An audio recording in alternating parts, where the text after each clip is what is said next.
그러면 다시 총칙 갑니다. 26쪽. 자, 그래서 제일 중요한 포인트는 시험에 과연 나올 것인가 나오지 않을 것인가 이거를 잣대로 해서 살펴봅니다. 중요한 것들 중심으로. 자, 26쪽 제1절 중기업의 유래는 안 하지요. 나온 적 없으니까 안 합니다. 넘어갑니다. 28쪽 법령의 구성 및 성격도 읽어보시면 됩니다. 29쪽. 자, 29쪽 이 법의 성격이라고 되어 있습니다. 이 법의 성격은 가로 1, 가로 2, 가로 3, 가로 4만 척하면 됩니다. 첫째, 공인중개사 법원 중개권한 기본법. 두 번째, 민법 상법보다 우선 적용되는 특별법적 성격. 세 번째, 중간법. 그쵸? 네 번째, 국내법입니다. 그쵸? 주의하실 것은 외국인도 우리나라 와서 시험 봐서 정을 땄다면 외국인도 등록을 못 받는다, 받을 수 있다? 받을 수 있다. 다시요. 이 법의 성격 첫째 기본법이다. 두 번째 특별법. 세 번째 공법과 사법이 짬뽕된 중간법이요. 네 번째 국내법입니다. 그쵸? 오케이, 넘어갑니다. 다음 페이지 30쪽 법 제정의 목적입니다. 다른 건 안 합니다. 조문만 외우고 읽고 정리할 겁니다. 조문만 정리하면 충분해요. 법 제정 목적. 이 법은 부동산 중개업을 건전하게 지도하고 육성합니다. 지육과 공투가라고 그랬어요. 지도 육성합니다. 공정하고도 투명한 부동산 무슨 질서? 거래 질서. 지육과 공투겁니다. 거래 질서 확립해서 궁극적으로는 국민 경제 이바지함의 그 목적이 있다. 표현되지 아니한 것들은 전부 다 참말, 거짓말.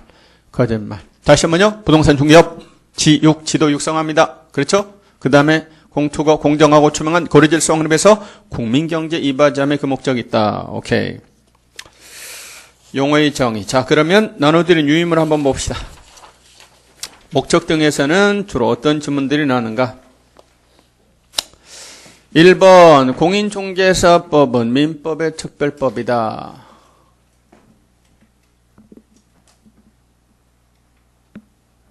X다 O다. 사실은 특별법이다 이렇게 말하는 건 조금 세요. 정확하게는 특별법적 성격을 띈다라고 말하는 거지 처음부터 특별법이다 이렇게 말하는 건 사실 문제가 있어요. 그러나 출제자들의 수준을 고려해서 문제를 푸셔야 돼요. 아마 특별법적 성격을 띈 것이다 이렇게 말하려고 했는데 이렇게 표현됐다 이렇게 이해하세요?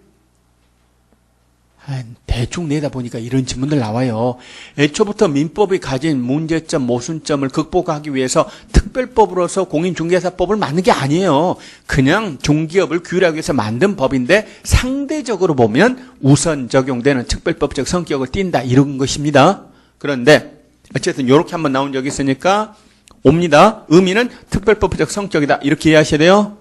두 번째, 기본법의 성격을 갖습니다. 맞나요?